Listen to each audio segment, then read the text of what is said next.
Dan sahabat seni budaya, saat ini saya sudah berada di Kota Gede, Yogyakarta, di mana kita ketahui bersama Kota Gede merupakan pusatnya industri perak di daerah istimewa Yogyakarta. Dan saya akan mencoba mengunjungi salah satu industri yang memproduksi silver di Kota Gede ini. Seperti apa ya, dan apa namanya tempat produksi ini? Langsung saja kita ke sana.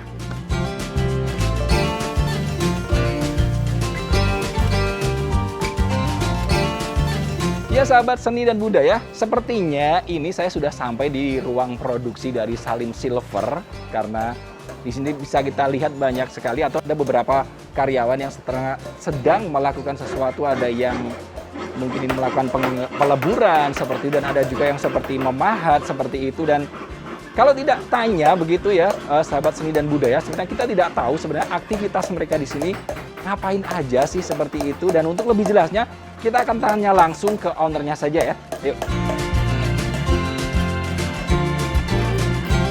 Ya sahabat seni dan budaya, kalau sini merupakan ruang produksi dan katanya di belakang sana itu merupakan tempat peleburan dari bahan baku silvernya. Langsung saja kita tengok ke sana. Sini tempat peleburannya. Ada satu karyawan yang tengah melakukan proses peleburan di sini, sahabat seni budaya. Dan ini bener ya Pak, ini proses peleburannya Pak ya? Oh. Ini materinya apa Pak? Ini seperti kayak butiran-butiran seperti itu Pak? Apa namanya Pak? Perak murni. Oh, perak murni. Kemudian proses peleburannya seperti apa? Mungkin bisa dikasih lihat ke sahabat seni budaya Pak.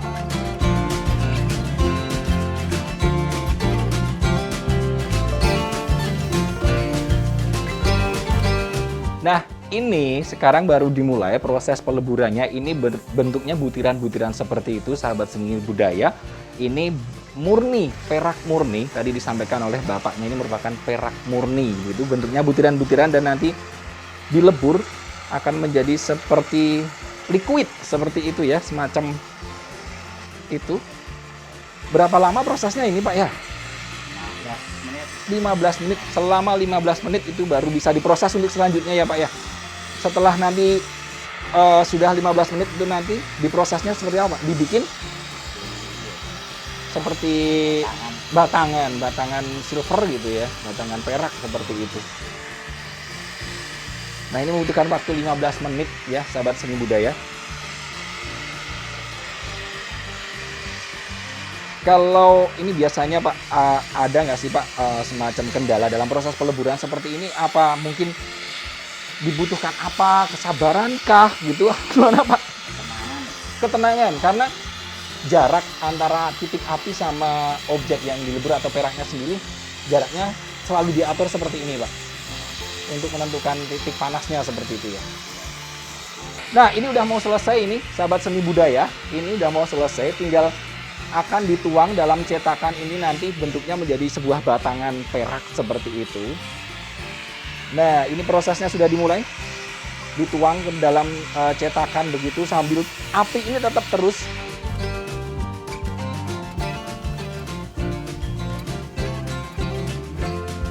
Sudah selesai, ini sudah mulai masuk di cetakan dan tinggal nunggu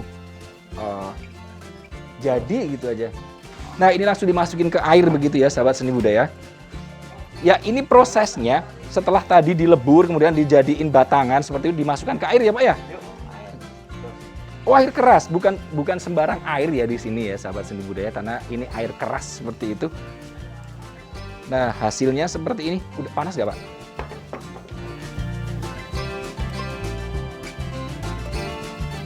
Nah, tidak panas ternyata, langsung dingin seperti itu ya. Hasil akhirnya seperti ini setelah menjadi batangan. Ini warnanya ada ke apa ya? Warna ada agak-agak ke merah muda seperti itu, tapi sebenarnya ini murni perak itu seperti ini hasilnya setelah dibentuk menjadi sebuah batangan. Ini Pak. Kalau tadi udah bentuk batangan dan di sini ternyata ada juga beberapa part seperti itu bagian ini. Penasaran juga ini sebenarnya apa-apa? Ini sebenarnya bahan atau apa? Coba saya kasih lihat dulu ya. Nah, kalau dilihat ini ya, sahabat seni budaya, di sini tuh ada semacam cetakan, ini mungkin cetakan gitu. Cetakan ya ini Pak ya? Benar, ini adalah sebuah cetakan yang nantinya akan digunakan untuk membentuk perak menjadi satu karya kerajinan. Dan kalau untuk lebih jelasnya nanti kita langsung saja tanya ke ownernya saja ya. Daripada kita bingung nanti menjelaskan terkait ini apa dan itu apa, kita akan langsung tanya langsung saja ke owner.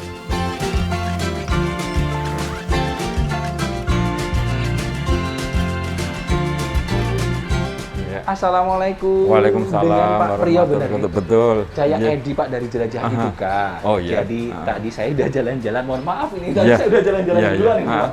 Ngelihat-lihat bagaimana proses produksi silver di Salim Silver Kota Gede ini dan saya juga pengen mengetahui bagaimana sejarahnya terkait dengan Salim Silver ini Pak. Begitu pengen ngobrol gitu Pak dengan Pak Priyo. Ya, Mauli, silakan dulu. Ini kebetulan ada Pak Mujirahayu dari Balai Besar Seni Budaya. Oh, mungkin kita salam kenal Bapak. Saya Edi Pak dari Jelajah Hiduka. Iya. Ya, dan gini Pak, tadi saya udah jalan-jalan, sudah melihat proses produksi di sini, dan di sini juga kita dihadapkan dengan perak yang sangat indah begitu ya Pak ya. Dan ini Pak, saya tuh pengen tahu begitu kan, Salim Silver itu dulunya ini sejarah berdirinya itu tahun berapa Pak? Iya. Kalau dari sejarah berdirinya Salim Silver, sebenarnya nenek saya sudah punya usaha. Kemudian bapak saya pun juga punya usaha, tapi semua ada di tempat ini. Kemudian kalau mulainya saya pikir sudah jauh sekali, karena kalau melihat bapak saya menikah itu mungkin antara tahun 1955. Ya, kemudian dia punya anak itu sudah bekerja sebagai pengusaha perak.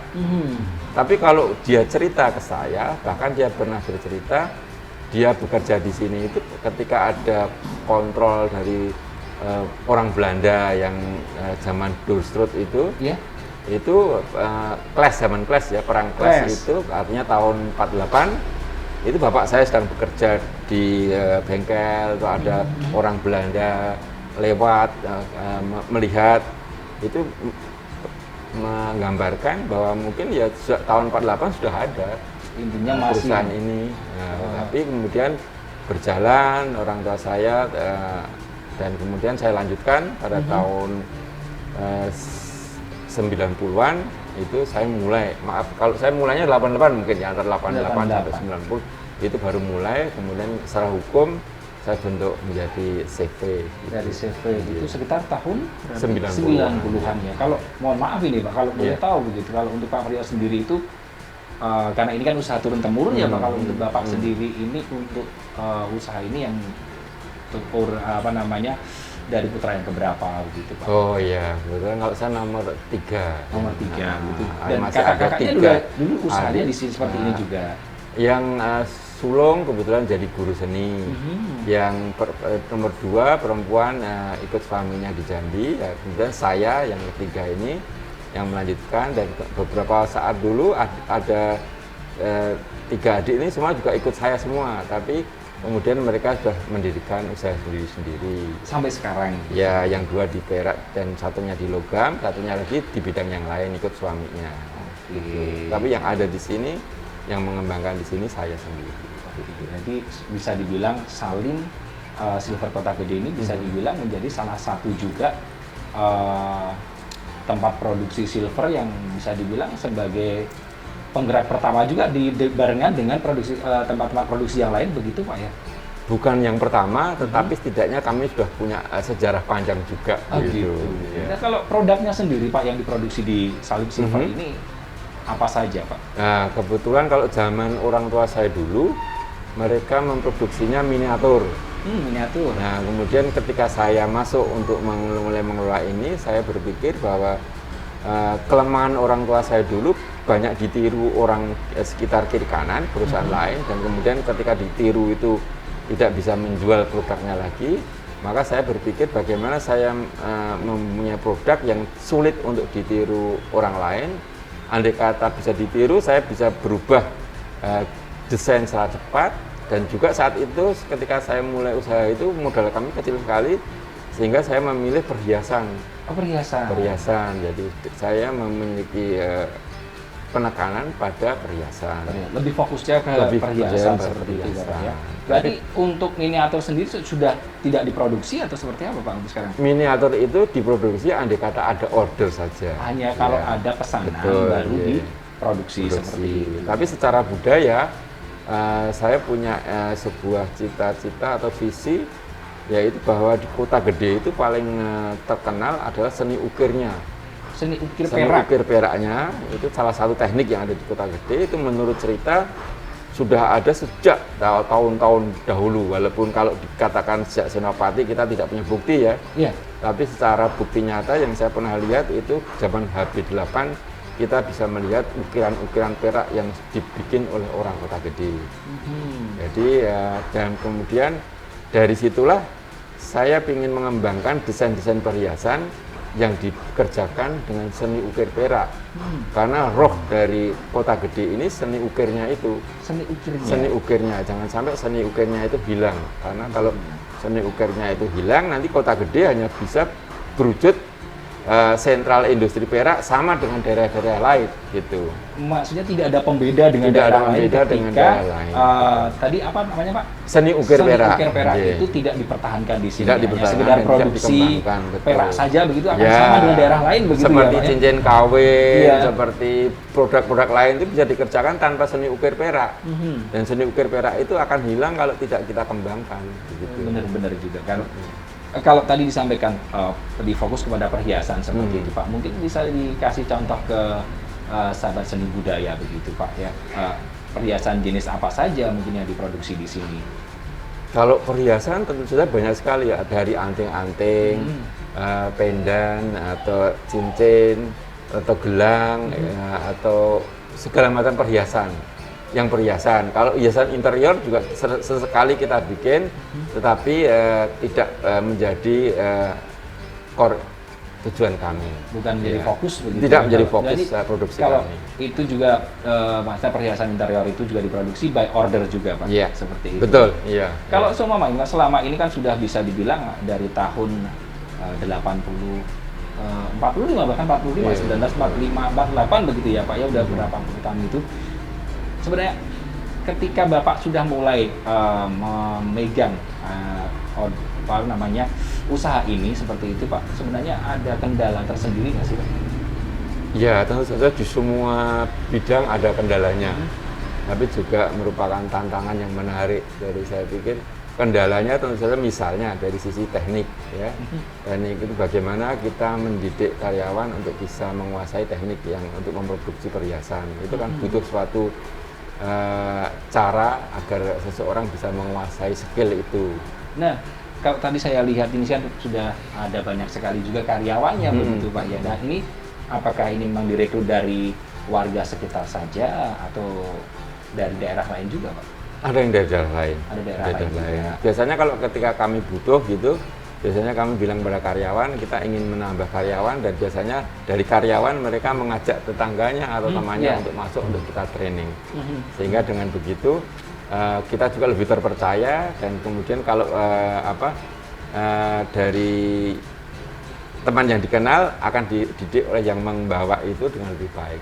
Baik Pak Priyo, kalau kita kan tadi udah ngobrol ini terkait dengan usaha yang sudah dijalani begitu ya, ketika sudah didaftarkan di CV tahun 90-an begitu ya Pak ya. Sebenarnya nih Pak, ini penasaran juga begitu kan Pak, background pendidikan dari Pak Priyo sendiri apa gitu?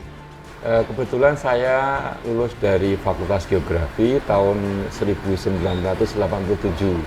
Saya Fakultas Geografi? betul, Fakultas jurusannya Geografi. kartografi. Pemahaman kartografi itu kan art and science of making map. Iya. Ya. Nah, bidang sekarang yang saya pelajari cuma dirubah sedikit, art and science of making jewelry gitu. jadi permainannya dari dulu pakai, sebelum kenal Corel Draw, saya bekerjanya dengan Rapido dan Kalkir. Saya desain separuh, Iya. dibolak-balik, difotokopi, digadukkan. Iya. Nah, seperti itu.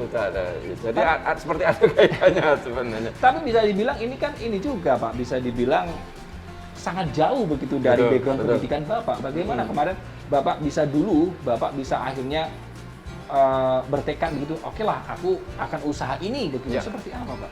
Sebenarnya secara umum saya juga sudah diterima jadi pegawai negeri. Jadi saya sudah diterima di Depdagri, di kantornya kebetulan saat itu di Jalan Bajiro itu.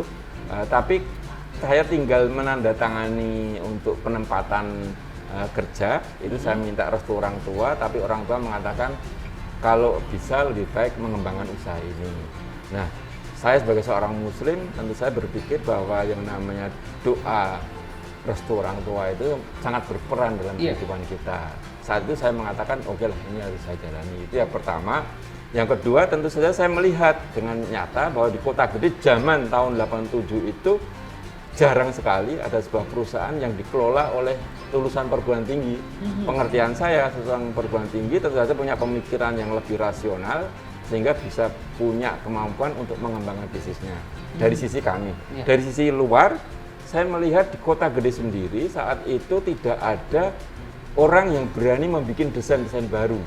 Nah, kemudian saya kenal seseorang yang pernah menasihati saya bahwa di Indonesia itu sangat sedikit sekali jewelry designer yang mengembangkan desain-desain perhiasan yang ada di Indonesia. Kalau kita betul-betul profesional mengembangkan desain untuk perhiasan, sepertinya akan mendapat pasar dari situ. Dari itu saya berpikir mungkin inilah bidang yang saya tekuni. Di samping alasan yang dulu saya sebutkan bahwa perak ini, kalau kita lihat ada teknik gilapan, ada teknik gergajian, ada teknik jawan, ada teknik polosan, ada teknik seni ukir.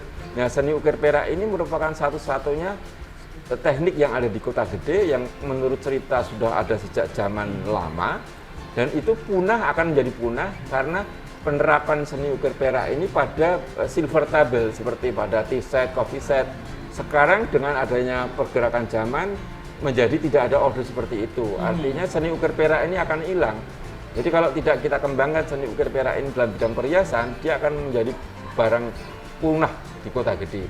Nah, dengan ideal visi bahwa kami ingin mengembangkan seni ukir perak dan dengan pilihan pada jewelry, maka saya beranikan diri bahwa saya insya Allah akan membuat pasar.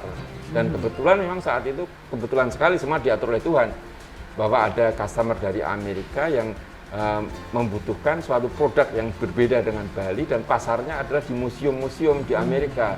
Sehingga ketika bekerja sama dengan kami bisa mendapat kemajuan. Artinya di situ saya ingin mengajak kepada teman-teman muda semuanya untuk berani berusaha, untuk berani mencoba sesuatu yang baru dengan memperhitungkan antara kemungkinan dan kemampuan kita, dan tentu saja dengan doa yang tulus kepada Allah, mudah-mudahan bisa mencapai apa yang diharapkan. Iya. Gitu. Jadi intinya tadi adalah ketika masih minim seorang desainer perhiasan, itu betul. yang menginspirasi Bapak untuk akhirnya menekuni usaha ini. Betul. Iya. Ini ada peluang sedikit pulang langsung masuk begitu ya Pak istilahnya. Iya. Dan di sini juga sudah ada Bapak Pak Mujirayu dari Balai Besar Pengembangan Mutu Pendidikan Vokasi Seni Budaya Yogyakarta. Oh, ini sebetulnya kita berjodoh di sini. Sebetulnya ada kaitannya seperti ini nanti yang akan kita bahas di sini. Jadi mitra. Ya, mitra begitu Pak. Baik, jadi gini Pak, saya itu mendengar jadi Dirjen Diksi, begitu kan ya, ada satu program baru, begitu seperti Link and Match begitu Pak, kalau tidak salah begitu Pak. Iya betul. Oke Pak, ini mungkin Bapak bisa dijelaskan secara singkat Link and Match ini sebenarnya program apa gitu Pak? Oh ya. Oke ya, Link and Match itu program unggulan dari Dirjen Vokasi yang merupakan dirjen yang baru di bawah dirjennya Pak Fikan. Nah, Fikan kebetulan alumni UGM juga. Itu ada program Link and Match yaitu SMK Seni Budaya, khususnya jurusan seni kriya logam dan perhiasan, itu akan didekatkan dengan dunia usaha, dunia industri. Seperti tempatnya Mas Priyo ini yang punya perusahaan CP Salim Silver ya. Iya. Dan memang sebenarnya kami dari Balai Besar Seni Budaya ini sudah lama bekerja sama Mas Priyo. Dan Mas Priyo sendiri itu sudah lama berkecimpung dengan SMK yang program studinya kriya logam dan perhiasan. Itu sudah lama. Untuk program ini memang Bapak Dirjen menekankan harus ada MOU, harus ada MOU perjanjian. Alhamdulillah di kantor kami Balai Besar sudah ada MOU dan kemarin sudah ada rakor untuk Balai Besar Seni Budaya, Pendidikan Vokasi Seni Budaya dengan dunia usaha, dunia industri sudah ada MOU, nanti tindak lanjutnya. Dan nanti akan ditindaklanjuti dengan pengembangan diklat guru-guru seni budaya, khususnya guru kriya logam dan perhiasan. Dan Mas Pio nanti juga akan mendiklat juga. Jadi nanti diklatnya di kantor kami itu masalah teori dan praktek. Nanti di sini juga magang, bahkan sampai uji kompetensi. Nanti yang menguji full dari Mas Prio, tapi tidak boleh. Oh gitu. Iya, harus dari industri. Ini penekanan dari Pak Dirjen. Sehingga nanti betul-betul apakah guru-guru yang magang di sini apakah sudah kompeten atau belum kompeten, atau yang diinginkan oleh dunia usaha, dunia industri. Seperti itu. Harapan kami nanti kalau guru-guru sudah mempunyai kompetensi yang diharapkan oleh dunia industri dan dunia usaha, nanti pas dia mengajar di SMK itu betul-betul sesuai dengan harapan dari dunia usaha, dunia industri. Atau bisa menciptakan SDM lulusan SMK yang betul, siap kerja. Betul. Nah, sehingga harapan kami nanti lulusan SMK itu bisa terserap di seperti kerja. Dunia industrinya Mas Prio. Mas Prio tidak lama mentraining dan seterusnya seperti itu harapan. Jadi, nah kalau Pak Prio, kalau menanggapi dari statement ini tadi, seperti apa Pak nanti prakteknya ketika ada yang ingin magang di sini seperti itu bagaimana Pak? Jadi kami sudah biasa menampung dari teman-teman SMK yang praktek kerja di sini, baik dari SMK di Jogja, bahkan ada yang dari Tegal, ada yang dari Tasik, dan dari bukan Jakarta, Tasik ya, Tasik, Tegal, Surabaya, begitu. Jadi pernah praktek kerja di sini. Dengan begitu anak-anak SMK yang sebenarnya kalau di sekolahan itu mereka kekurangan jam kerja untuk praktek membuat sebuah perhiasan. Dengan bergabung di kami, mereka akan mempunyai pengalaman yang banyak sehingga mudah-mudahan mereka bisa mendapat ilmu. Dan saya sendiri sebagai pernah diundang sebagai juri LKS, dan ini mungkin kesempatan yang bagus untuk bisa mengumumkan di sini. Saya sebagai Dudi merasa agak kecewa sekali dengan Dignas yang saat ini sudah menghilangkan LKS bidang perhiasan, sehingga anak-anak itu sepertinya mereka itu semangatnya agak berkurang, karena kalau dengan adanya LKS mereka kan dari sebuah sekolahan mereka berlomba untuk menjadi yang juara dengan harapan akan dikirim ke LKS untuk ikut lomba LKS. Nah, beberapa tahun ini lomba LKS bidang perhiasan itu dihilangkan. Saya sendiri sebagai praktisi mengatakan kebijaksanaan ini seperti kurang tepat bagi saya, karena bidang perhiasan itu bisa mendidik banyak anak-anak yang bisa menjadi ahli perhiasan, dan lapangan kerja perhiasan banyak sekali. Kenapa LKS bidang perhiasan ini dihilangkan dari LKS Indonesia, itu yang dari kritik kami. Ya, tapi seperti ini Pak, ketika kita ngomong masalah tadi ada siswa yang magang seperti itu juga, ada standar khusus nggak sih yang di ini dari Salim Silver sendiri, anak ini harus punya dasar seperti ini dulu? Tidak sama sekali, asal mereka dari sekolahan yang bersangkutan, ada keterangan pasti dari sekolahan yang bersangkutan dengan lengkap diantar oleh gurunya, kita terima dan kita didik untuk mengetahui tentang bagaimana memproduksi perhiasan yang baik. Kalau gini Pak Midi, kalau seumpama ini tadi disampaikan Link and Match ini kan sudah ada MOU begitu kan tadi ya. Kalau dengan perusahaan-perusahaan seperti ataupun dengan industri silver seperti itu sendiri, prakteknya sejauh ini sudah ada berapa perusahaan ataupun tempat industri begitu yang sudah ada kerjasama atau menerapkan Link and Match seperti itu Pak? Kalau sebenarnya sejak zamannya Pak Menteri itu sudah, Pak Menteri Pak Wardiman dulu ya. Iya. Malah saya sempat magang di Jerman 1 tahun. Link and Match ya. Itu Link and Match itu. Iya, karena yang namanya mbahnya Link and Match itu ya Jerman. Iya. Nah, kemudian saya malah belajar di sana. Tapi kembali tadi yang perusahaan-perusahaan itu sebenarnya banyak. Di Tegal ada, di Bandung ada. Itu biasanya di Bandung ada SMK Seni Budaya jurusan Kriya Logam ya, perhiasan. Itu magangnya di perusahaan Bandung. Oh gitu. Ya, ada jurus juweleri. Di Surabaya juga, di Tegal juga, di Semarang juga, di Jepara juga. Jadi setiap SMK itu alhamdulillah ada industri yang mitra kerjanya. Nah sekarang oleh Pak Dirjen Vokasi itu diharapkan untuk lebih dekat dan syukur dituangkan dalam MOU.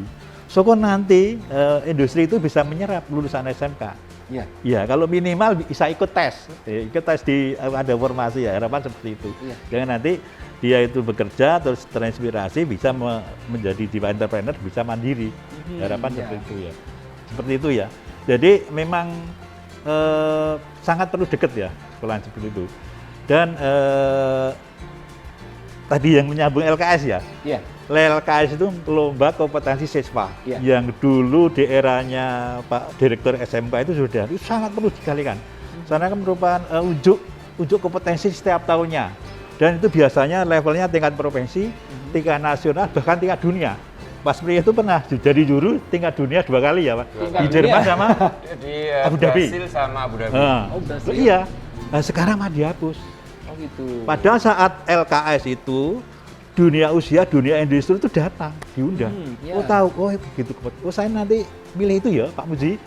Nanti saya rekod di tempat saya perusahaan. Oh gitu. Iya, baik di tingkat provinsi maupun di tingkat nasional. Nasional. Support supaya anak-anak itu semangat. Iya, Mereka semangat. akan berlomba, mereka akan menjadi yang terbaik. Benar.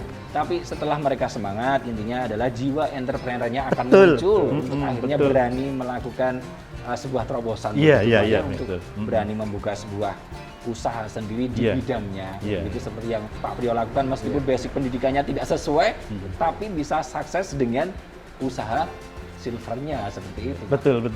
Betul. Nah, kalau selama ini implementasi dari atau katakan lagi nih Pak, SMK di DIY begitu Iya, Pak, iya. yang sudah apa ya istilahnya link and match-nya SMK itu apa namanya lulusan dari SMK yang sudah melakukan link and match dengan perusahaan Iya. begitu itu seberapa persen sih Pak yang sudah mungkin langsung bisa terserap ke dunia kerja begitu Pak? Apa sudah memang bisa dibilang sukses ini penerapannya link and match itu gitu? Ini ya SMK itu sebenarnya lulusannya ada yang kuliah, Iya. ada yang diisi, ada yang UNJ, juga ada yang bekerja di Dudi, juga ada yang entrepreneur. Iya. Dan kebetulan di sekolahan kita itu malah banyak yang entrepreneur, usaha sendiri. Iya, Usaha sendiri.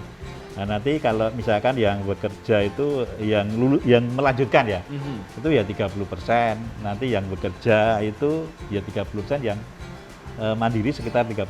Perbandingannya itu 30%. Nah, kurang lebihnya seperti itu Iya. ya. Selama ini mungkin kendala Pak, kendala ya untuk mengimplementasikan dari link and match sendiri di lapangan seperti itu ada nggak sih Pak kendalanya begitu Pak? Itu ada Mas, ada sangat ada. Pengalaman saya magang di Jerman, itu di Jerman itu ada sosok Mas, sosok yang namanya Meister. Yang Meister ini yang bisa menjebatani dunia pendidikan SMK sama dunia usaha Dudi, namanya Meister. Dan Meister ini tahu tentang kurikulum sekolah, tahu tentang perkembangan industri. Bisa di kita belum Mas. Oh belum ada. Nah iya, nah, harapan kami ya, saya bukan menjual. Seperti saya dan teman-teman yang ada Widya Suara di Balai Besar Seni Budaya itu jadikan yang mediatornya, mediatornya SMK sama mediator dunia. Ini yang belum Mas. Kalau di Jerman ada Pak, namanya kalau di sana namanya seorang Meister. Meister itu tahu perkembangan dunia industri dan nanti akhirnya ada perkembangan, ada teknik baru Pak Muji, Pak Priam ya. Oh iya nanti satu angkat ke kurikulum. Oh gitu. Apalagi sekarang kurikulumnya kurikulum merdeka. Iya. Harapannya Pak Nadiem seperti itu ya. Jadi nanti akan pesat ya. Tapi ini harus diperlukan sosok seorang master yang bisa menjembatani SMK Seni Budaya dan dunia usaha dunia. Ini yang belum Mas. Belum ada dan Belum ada. harapannya ini nanti akan ada. Harapan ya, harapan saya sebagai Widya Suara yang sebentar lagi mau pensiun, harapannya seperti itu. Tapi yang jelas itu kan akan mempermudah intinya Betul, Pak, betul. untuk mempermudah atau menyalurkan SDM Ya. dari SMK Ya, begitu dengan sehingga nanti dunia antara sekolah sama Dudi itu kan tidak terlalu jaraknya jauh Iya. ya perkembangan. Kalau ada ini sosok ini. apalagi lulusan-lulusan SMK ini sudah memiliki kompetensi begitu Betul, ya Pak ya ketika betul. untuk masuk ke dunia usaha begitu Iya, atau iya. dunia kerja Iya, seperti iya, itu iya. gitu, Pak, ya. Gitu. Baik Pak Priyo, tadi kan kita udah ngebahas nih tentang produk-produknya dan yang paling dipertahankan adalah ukir perak. Seni begitu. ukir perak. Seni ukir peraknya dan sepertinya kurang afdol nih Pak kalau kita belum melihat sampel seni ukir perak yang dari Salim Silver sendiri Pak. Mungkin Oke. bisa dikasih lihat juga ke Boleh, mari kita sahabat lihat seni dari budaya sini. Pak. Ya, gitu. mari. Jadi ini contoh beberapa seni ukir perak yang kita kembangkan dengan desain-desain kreasi. Oh ini kita. juga ini ya? Ya, Sama ya ini ya? Ini adalah perhiasan-perhiasan yang diproduksi dengan seni ukir perak dengan desain-desain yang kita kembangkan. Gitu. Jadi ini sahabat seni budaya ini adalah salah satu sampel produk begitu ya seni ukir perak di Salim Silver begitu ya. Ini sangat menarik sekali dan ini ketika sudah tidak ada yang melestarikan seni ukir perak ini nanti ditakutkan Kota Gede hanya seperti pusat-pusat perak Pusat daerah yang lain begitu Pak ya. lainnya, Ini museum, menjadi iya. ciri khas begitu dari Kota Gede sendiri ini. Nah, Pak Muji, Ya, kalau apa? ini kan kita ngobrolin masalah ini seni ukir perak begitu. ya, Kalau ya. ini sebenarnya ada nggak di pelajaran sekolah Pak? Di kurikulum sekolah Iya, di SMK, kurikulum sekolah SMK jurusan kriya logam dan perhiasan itu sebenarnya ada, tapi jamnya itu hanya sedikit mas. Oh. Jadi hanya basicnya aja, hanya dasar-dasarnya aja, dan prakteknya hanya beberapa jam. Berapa kali? Beberapa kali. Intinya jam untuk ini masih kurang Ada, Pak. masih kurang. Masih kurang, Makanya link and match itu sangat diperlukan sehingga gitu. nanti guru maupun siswa bisa makan di tempatnya Mas Priyo. Baik guru maupun siswa. Oke, Oke, bisa masuk di untuk sini menambah magang tadi begitu. jam prakteknya. Oh iya iya. Kalau teorinya sudah ada mas, masih teori toh, tapi jam prakteknya itu mas yang perlu ditambah dengan program link and match magang di tempatnya Mas Priyo. Oke, Kan nanti iya. betul-betul mahir dan nanti yang dibimbing dari Mas Priyo. langsung ya. Iya. Jelas nanti Harapan. kompetensinya juga sudah terjamin begitu. Betul, Pak, ya? betul. Dan tentu saja begitu masih banyak sekali produk-produk yang lain di sini ada cincin, kemudian perhiasan-perhiasan yang lain seperti itu. Baik, Pak Priyo, Pak Muji, terima Iya, kasih atas iya. informasinya. Ini sangat Ya, bermanfaat sama-sama. sekali dan berguna sekali untuk sahabat seni budaya dan Iya. juga di jelajah Eduka. Iya. Dan kita harus kembali ke Mas Ahir Lusono di studio. Oh begitu. iya, oke ya. Sampai ketemu lagi Mas Benar sekali. Mas Edot ya. Mas Edi atau Mas Edot. Edi. Oh iya, oke. Itu tadi ngobrol-ngobrol saya dengan pemilik dari Salim Silver di mana di Kota Gede ini memang menjadi pusatnya dari produksi silver, dan satu yang menjadi catatan di sini adalah harus tetap mempertahankan seni ukir silvernya agar Kota Gede ini tidak hanya sekedar menjadi sentra dari produksi silver saja tapi juga memiliki ciri khas tersendiri dan menjadi pembeda dengan daerah-daerah yang lainnya. Terima kasih Bapak. Ya. Saya mohon pamit Ya. sekalian. Mari.